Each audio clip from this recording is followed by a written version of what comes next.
জয় মা, জয় ঠাকুর, জয় স্বামীজি, জয় গুরুদেব। উদ্বোধন কার্যালয় থেকে প্রকাশিত স্বামী পরমানন্দ প্রতিদিনের চিন্তা ও প্রার্থনা এই বইটি থেকে বছরের প্রতিটি দিনই পাঠ করার চেষ্টা করব। আশা করি আপনাদের সকলের ভালো লাগবে।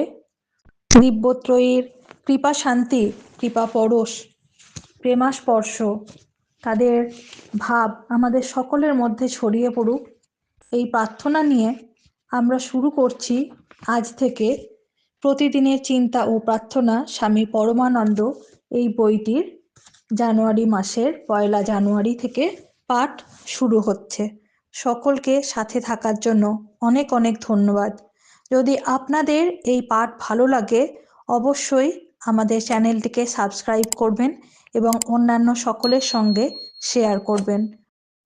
জানুয়ারি মাসের পাঠ সুন্দরভাবে সুসম্পন্ন হয়েছে। আমরা ফেব্রুয়ারি মাসের দিকে এগোচ্ছি প্রতিদিনের চিন্তা ও প্রার্থনা স্বামী পরমানন্দর। চালাও তোমার জীবন তরণী, স্থির বন্ধু, চলো তুমি স্থির প্রচলনে। জল বহে উদ্দাম গতিতে, কখনো বা অতি ধীর স্থির। রহ তুমি ধরিয়া তোমার পথ প্রদর্শক, আকাশ ভ্রুকুটি করে আবার হাস্যমুখ। ধরো তুমি সযতনে যন্ত্র প্রদর্শক, বায়ু বহে গর্জন প্রকটন রবে, আবার সে হয় যে নীরব। ধরো তুমি দৃঢ় হস্তে তবে যন্ত্র প্রদর্শক, চলো তুমি ধরো হাল দৃঢ় হস্তে। স্থির গতি ধীর গতি হও অগ্রসর। ফেব্রুয়ারি স্থির সংকল্প। যিনি স্থিতপ্রজ্ঞ ও অবিচলিত, যিনি আনন্দ বেদনায় সুখে দুঃখে স্তুতি নিন্দায় সমভাবাপন্ন, যিনি সম্মান অসম্মান বন্ধু শত্রুকে এক বলিয়া মনে করেন, যিনি স্বার্থপ্রণোদিত সকল কর্ম পরিত্যাগ করিয়াছেন, তিনিই প্রকৃত জয়ী।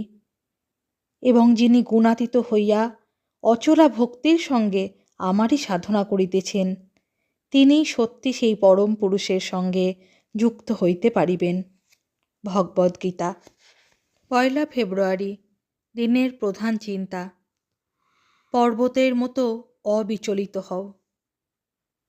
মুখস্থ করা যায়, ধরো রে মন তুমি সীমান্ত অবধি, লক্ষ্য তবে নহে কভু দূর।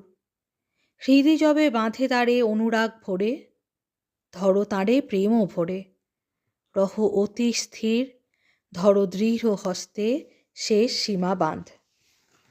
উপদেশ। শাসন যেন তোমাকে কাতর না করে। যদি তুমি অন্য কোনো উদ্দেশ্য সাধন বা আরাম সুখের প্রত্যাশা না করিয়া আধ্যাত্মিক জীবনপথকে বরণ করিয়া লও, তবে তোমার শক্তি ও সহনশীলতা কতটা তাহা প্রমাণ করিবার জন্যই পরীক্ষাদায়ক সংকট ও কঠোরতা তুমি চাও। তুমি বিপদে বা আপদে বিমুখ হইবে না। তোমার বোঝার লাঘব হোক এ প্রার্থনা কখনো করিও না, বরঞ্চ বোঝা বহন করিতে পারো এমন সুবুদ্ধি যেন তিনি তোমাকে দান করেন। কখনো কখনো মনে হয় যে আমরা সংগ্রামে পরাজিত হইয়াছি, অথবা আমাদের অন্তর্দৃষ্টি আবৃত হইয়াছে। ওই সকল সময়েই আমরা বিশেষভাবে উন্নতির পথে অগ্রসর হই। প্রার্থনা। হে সর্বমঙ্গলময় প্রভু, আমায় ধর্মজীবনে অবিচলিত ও স্থির হইতে দিও। আমার মন যেন পরিবর্তনশীল বস্তুতে আকৃষ্ট না হইয়া সতত ঊর্ধ্বগতি লাভ করে এবং যেন তোমাতেই নিবদ্ধ হয়। আমার হৃদয় যেন তোমার প্রতি কখনো বিমুখ না হয় এবং সর্বদা অচঞ্চল হইয়া থাকে। তোমার শক্তিতে তুমি আমায় শক্তিমান করো। আমি যেন কখনো পথভ্রষ্ট অথবা তোমার প্রতি ভক্তি বিচলিত না হই। ওম শ্রী রামকৃষ্ণার্পণমস্তু।